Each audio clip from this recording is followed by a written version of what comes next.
I come with breaking news that will shock you to your very core and rattle the heart of the country. Nearly 15 years ago, Andrew Scheer delivered a speech in the House of Commons in which he defended a traditional definition of marriage as being between one man and one woman.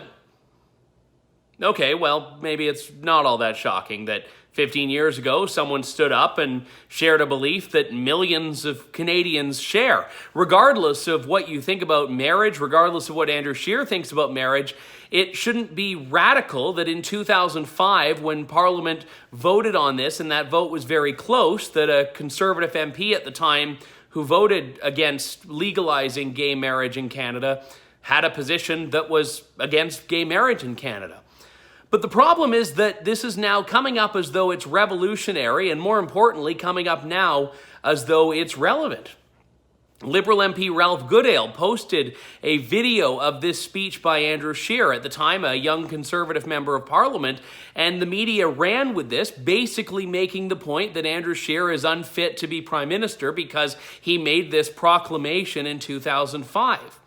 Now, I'm not here to litigate or legislate the idea of gay marriage. I support legalized marriage equality in Canada. I don't think that a religious or spiritual definition of marriage should be the law of the land.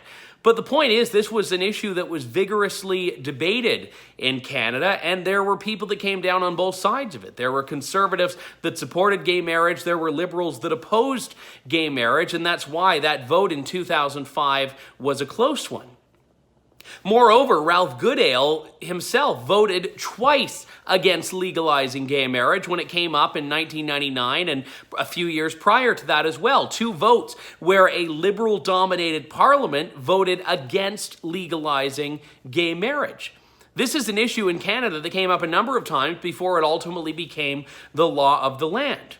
But let's look at the facts here. According to Statistics Canada and more recently a Pew Research study, the number of people in this country who identify as Christian specifically is the majority. According to census data, there are about 22 million people in Canada, so just about 2/3 of the country who identify as Christian.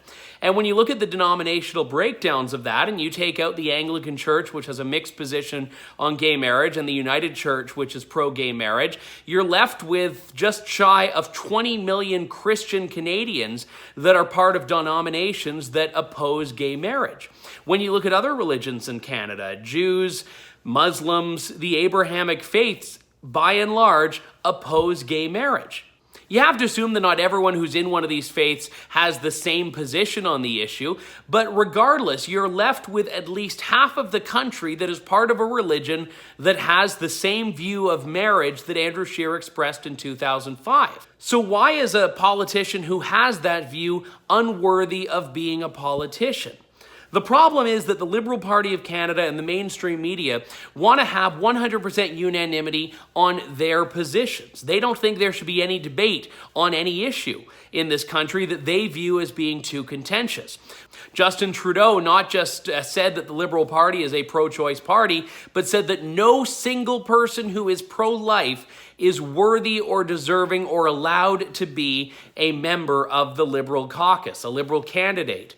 And what the Liberals are trying to do now is basically say that no one who believes in the definition of marriage that Andrew Scheer espoused in 2005, despite his repeated claims that he is not going to do anything about this issue, should be allowed to be in politics.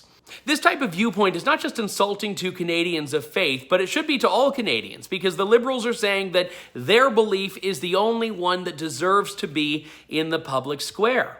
And the fact that they're doing this to a devout Catholic is relevant, because I don't think they would ever dare to say this to a Muslim who most likely would adhere to the same position. The Liberals don't take aim at pro-life or anti-gay marriage Muslims in the same way they do at white Christians espousing these views, because it's politically saleable to attack Christians and Christian orthodoxy in a way that it isn't with other faiths. Religion may be on the decline in the West, and traditional religious orthodoxy may well be under a new level of scrutiny that it hasn't before. But that doesn't mean that people that have traditional religious views should be shoved out of the public sphere. Remember, the Liberals are the party that says that government needs to reflect the diversity of the country it represents. Why not the diversity of ideas?